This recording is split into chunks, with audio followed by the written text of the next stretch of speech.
Hoy estudiaremos Efesios 5 del 1 al 20 y vamos a contrastar la Reina Valera con la versión Dios habla hoy.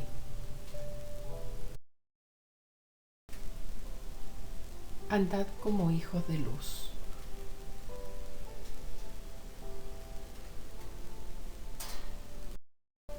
Versículo 1. Sed pues imitadores de Dios como hijos amados.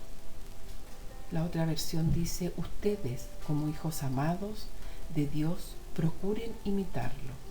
Nuestro ejemplo supremo de amor es Dios. ¿Y cuál es ese amor supremo? Entregar a su Hijo por nuestros pecados. ¿Y en qué podemos imitar a Dios? En amar a otros pecadores igual a nosotros. Y esto no es una sugerencia, es un imperativo. Dice, sed. Es más, dice en 1 de Juan 4:8, el que no ama no ha conocido a Dios, porque Dios es amor. Versículo 2. Y andad en amor, como también Cristo nos amó, y se entregó a sí mismo por nosotros, ofrenda y sacrificio a Dios en olor fragante. La otra versión dice, traten a todos con amor, de la misma manera que Cristo nos amó y se entregó por nosotros como ofrenda y sacrificio de olor agradable a Dios. Cristo hizo el sacrificio supremo de amor para expiar nuestros pecados, dándose a sí mismo, es decir, lo hizo en forma voluntaria para satisfacer plenamente la justicia divina. Versículo 3. Pero fornicación y toda inmundicia o avaricia ni aun se nombre entre vosotros, como conviene a santos. La otra versión dice, ustedes deben portarse como corresponde al pueblo santo, ni siquiera hablen de la inmoralidad sexual, ni de ninguna otra clase de impureza o de avaricia. Al hablar de fornicación, es algún tipo de perversión sexual y que está en contra del ideal divino, porque la satisfacción sexual plena solo se puede dar dentro del matrimonio. Y Pablo continúa enseñando que ni siquiera hablar de impurezas o desear cosas que no me pertenecen ensucian la mente, y debemos recordar que estamos apartados para Dios. Versículo 4. Ni palabras deshonestas, ni necedades, ni truanerías, que no convienen, sino antes bien acciones de gracias. La otra versión dice, no digan indecencias, ni tonterías, ni vulgaridades, porque estas cosas no convienen, más bien alaben a Dios. Las palabras en doble sentido o las conversaciones sin sentido son impropias a los hijos de Dios. Debemos tener conversaciones de gratitud y de alabanza a nuestro Dios, a nuestro Rey. Versículo 5. Porque sabéis esto, que ningún fornicario o inmundo o avaro que es idólatra tiene herencia en el reino de Cristo y de Dios.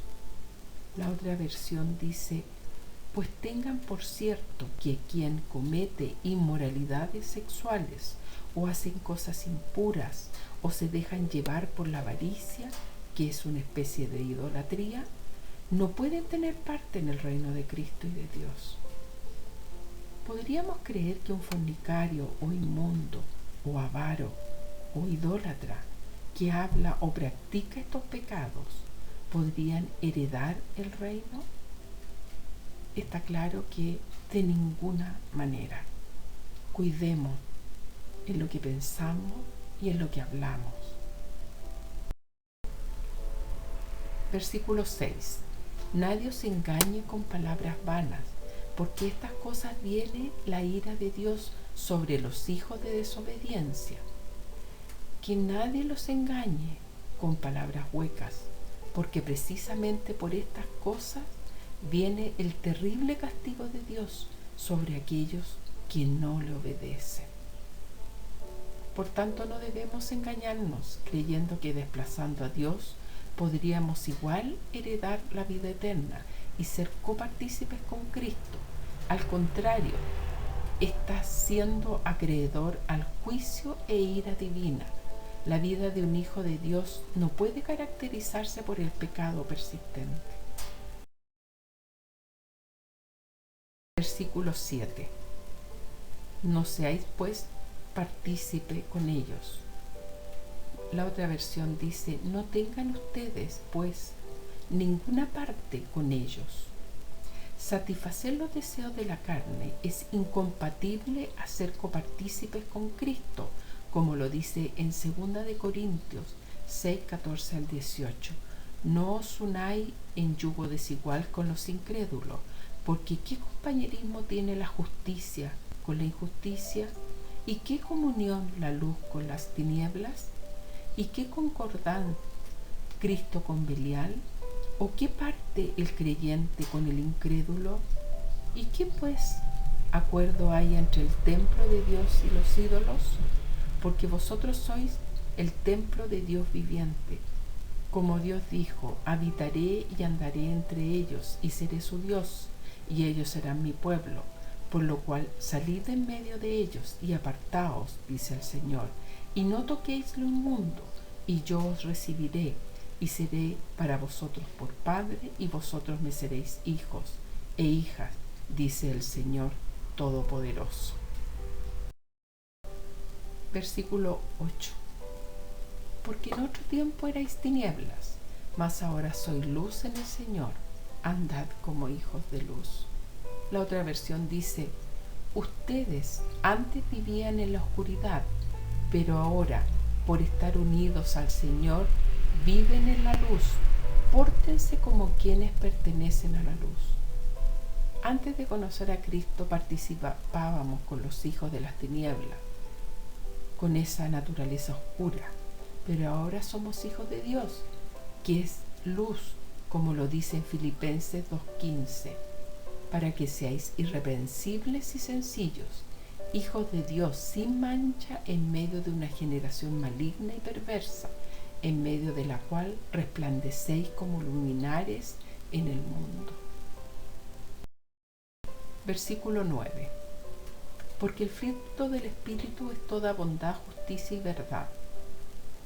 La otra versión dice: pues la luz produce toda una cosecha de bondad, rectitud y verdad. ¿Qué es lo que debemos mostrar como los hijos de luz? Son los frutos del Espíritu, que los describe en Gálatas 5, 22 y 23. Mas el fruto del Espíritu es amor, gozo, paz, paciencia, benignidad, bondad, fe, mansedumbre, templanza. Contra tales cosas no hay ley. Versículo 10. Comprobando lo que es agradable al Señor. La otra versión dice: examinen siempre qué es lo que agrada al Señor. Debemos comprobar qué es lo que le agrada a nuestro dueño y Señor. Somos sus siervos, y eso no quiere decir que debamos practicar prueba y error, o hasta dónde podemos pecar sin consecuencia.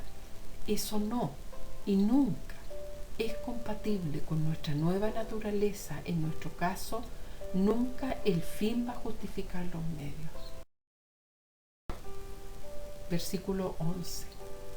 Y no participéis en las obras infructuosas de las tinieblas, sino más bien reprendedlas. No compartan la conducta estéril de los que son de la oscuridad, más bien sáquenla a la luz. Aquí no quiere decir que les andemos diciendo a los demás lo pecadores que son, sino más bien que nosotros, viviendo en santidad y reflejando a Cristo en nuestras vidas, se ponga en evidencia lo que hacen los otros. Versículo 12. Porque vergonzoso es aún hablar de lo que ellos hacen en secreto. La otra versión dice: pues hasta vergüenza da hablar de lo que ellos hacen en secreto. Algunos pecados no solo resultan vergonzosos hablar de ellos, sino pueden ser pecaminosos para un hijo de Dios. Por eso tenemos que llenarnos de la palabra de Dios, como dice en 2 de Timoteo 3:16. Toda la escritura es inspirada por Dios y útil para enseñar, para redarguir, para corregir, para instruir en justicia.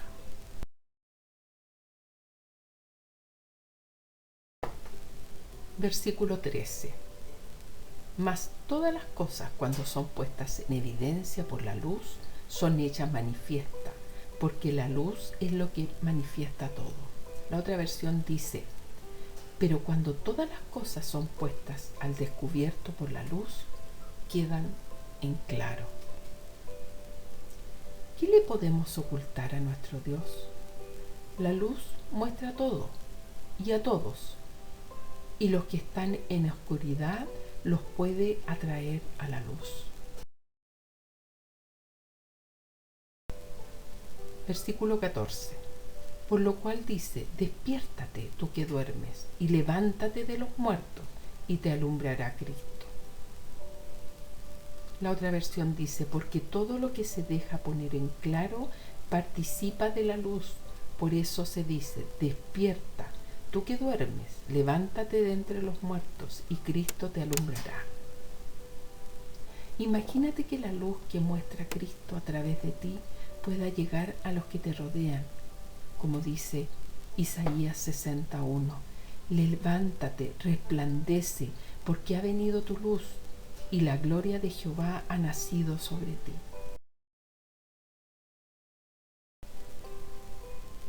Versículo 15. Mira pues con diligencia cómo andéis, no como necios, sino como sabios. La otra versión dice: por lo tanto, cuiden mucho su comportamiento, no vivan neciamente, sino con sabiduría. Por lo tanto, aquí se nos hace un imperativo de vigilar cómo nos comportamos y ser sabios, y no cualquier sabiduría, sino la provista por Dios, como dice en Santiago 1:5. Si alguno de vosotros tiene falta de sabiduría, pídala a Dios, el cual da a todos abundantemente y sin reproche, y le será dada. Versículo 16. Aprovechando bien el tiempo, porque los días son malos. La otra versión dice: aprovechen bien este momento decisivo, porque los días son malos. Por lo tanto, si estamos vigilando nuestro comportamiento y tenemos la sabiduría que proviene de Dios, nuestro tiempo sería bien aprovechado en el servicio, la adoración y alabanza a Dios, porque nuestras circunstancias a veces son malas, porque estamos rodeados de huestes de maldad. ¿Qué hemos hecho durante la pandemia que glorifique a Dios? ¿Hemos crecido como hijos de Dios? ¿Hemos aprendido más de su palabra? Como dice el versículo anterior: mirad pues con diligencia cómo andéis. No nos llenemos de excusas. Glorifiquemos a nuestro Dios en todo tiempo. Versículo 17. Por tanto, no seáis insensatos, sino entendidos de cuál sea la voluntad del Señor. La otra versión dice: no actúen tontamente, procuren entender cuál es la voluntad del Señor. Para entender la voluntad de Dios debemos someternos constantemente al escrutinio de su palabra, como lo dice en Romanos 12:2. No os conforméis a este siglo, sino transformaos por medio de la renovación de nuestro entendimiento, para que comprobéis cuál sea la buena voluntad de Dios, agradable y perfecta. Versículo 18. No os embriaguéis con vino, en el cual hay disolución, antes bien sed llenos del Espíritu. La otra versión dice: no os emborrachen, pues eso lleva al desenfreno. Al contrario, llénense del Espíritu Santo. Hace un fuerte contraste con la embriaguez alcohólica con la llenura del Espíritu Santo. Es tan contraria como decir infierno y cielo. Es considerada una obra de la carne y excluyente para heredar la vida eterna, Por tanto, el creyente inspirado por el Espíritu expresará su alabanza y adoración a Dios y le dará gracias a menudo en las propias palabras de las Escrituras. Escuché un revelador estudio de John MacArthur sobre este solo texto, que se los recomiendo. Es muy bueno y clarificador con respecto a las bebidas alcohólicas. Versículo 19. Hablando entre vosotros con salmos, con himnos y cánticos espirituales, cantando y alabando al Señor en nuestros corazones. La otra versión dice: háblense unos a otros con salmos, himnos y cánticos espirituales, y canten y alaben de todo corazón al Señor. No se tiene claro la identificación de las tres categorías musicales, pero sí se cree que entre sus hijos se debe exaltar las verdades de la gracia y salvación de Cristo, el amor y la alabanza a Dios. Entonces, ¿qué debemos hablar entre los hijos de Dios? Buena pregunta. Versículo 20. Dando siempre gracias a Dios por todo, al Dios y Padre, en el nombre de nuestro Señor Jesucristo. La otra versión dice: den siempre gracias a Dios el Padre por todas las cosas, en el nombre de nuestro Señor Jesucristo. Las acciones de gracia forman parte también del proceso de ir llenándose del Espíritu Santo, que Pablo desea como la experiencia de los creyentes en todo momento y enfocados en quién es Dios y lo que ha hecho a través de su Hijo, como lo dice en Primera de Tesalonicenses 5:18. Dar gracias en todo, porque esta es la voluntad de Dios para con vosotros en Cristo Jesús. Pide imitar a Dios, andar en amor, ser luz, mostrar los frutos del Espíritu de Dios, ser diligentes en su palabra, ser sabios, aprovechar bien el tiempo, buscar la voluntad de Dios, ser llenos del Espíritu, alabar y exaltar a nuestro Dios, dar gracias por todo a Dios en el nombre de nuestro Señor. Si nos parece abrumador este listado, recordemos que cualquier cosa que se nos pida es con la ayuda y atenta mirada de nuestro Dios, nunca solas. Hemos llegado al final, mis queridas hermanas. Muchas gracias por estar con nosotros esta tarde, que sean muy bendecidas.